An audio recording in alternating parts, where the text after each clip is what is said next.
Sabe, tem batalhas judiciais em que o ponto decisivo não está numa lei, mas sim num cálculo financeiro super complexo. É exatamente essa história que a gente vai ver hoje. Um caso em que a prova crucial estava ali, escondida bem na nossa frente, dentro dos números de um contrato. Pensa só nesse dilema. A pessoa tem aquela certeza de que a justiça está do lado dela, mas a prova está trancada numa língua que não é a do direito, e sim é da matemática financeira. É uma situação frustrante e, pior, muito perigosa para o processo. Então, para a gente dar um rosto a essa história, vamos chamar nosso cliente de Carlos. O Carlos se viu numa situação complicada, com uma dívida que para ele não fazia o menor sentido. O problema, tudo nascia de um contrato bancário super denso, cheio de cláusulas confusas, e o relógio, claro, não parava de correr. E o que estava em jogo? Bom, mais de R$ 267 mil. Uma quantia que, vamos combinar, muda a vida de qualquer um e dá a dimensão da pressão que existia nesse processo. Agora vamos dar uma olhada no adversário da história. Era um contrato de crédito-renovação do Banco do Brasil, 96 parcelas, juros de 3,81% ao mês, e o valor da parcela passava dos R$ 11 mil. São números que intimidam, né? Eles pareciam criar uma fortaleza em volta da posição do banco. E para o advogado do caso, essa máxima jurídica antiga soava como um alarme tocando o tempo todo. A lógica é simples. Se a prova dos juros abusivos não estivesse ali, documentada nos autos, de um jeito claro, técnico, para o juiz ela simplesmente não existiria. A tensão era enorme. Existia um medo muito real de perder uma causa justa. E não por falta de direito, mas por um detalhe técnico, por não conseguir traduzir aquela injustiça numa prova numérica que ninguém pudesse contestar. Esse era o fantasma que assombrava o processo. Foi bem nesse momento, nesse pico de tensão, que a história começou a mudar. A solução não veio de um novo argumento da lei, mas sim da chegada de um parceiro estratégico, alguém para decifrar aquele enigma dos números.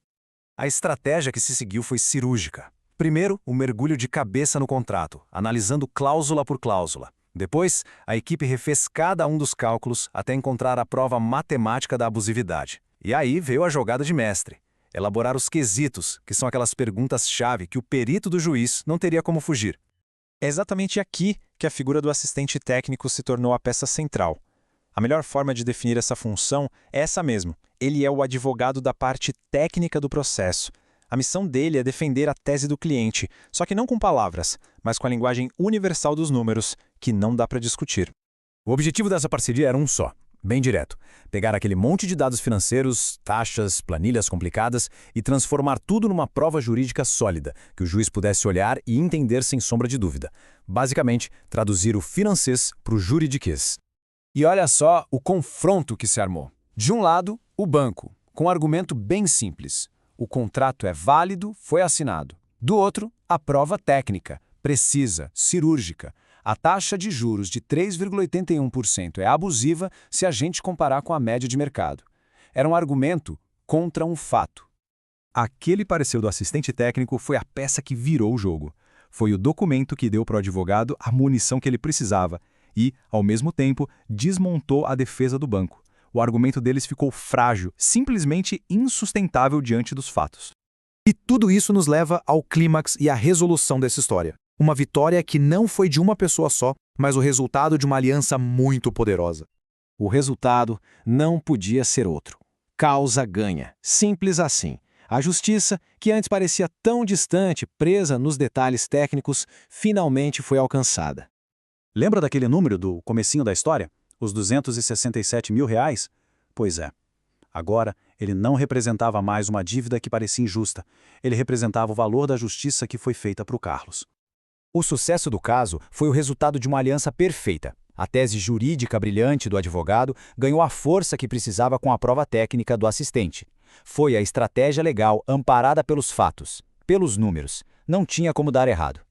No final das contas, a grande lição que essa história deixa é exatamente esta. O assistente técnico não é só um consultor. Ele é, na prática, o advogado que vai para o campo de batalha defender a tese do cliente, só que no território dos números. E a história do Carlos faz a gente pensar quantos outros casos por aí não devem estar parados, travados, não por falta de argumento jurídico, mas por um desafio técnico que está ali, escondido.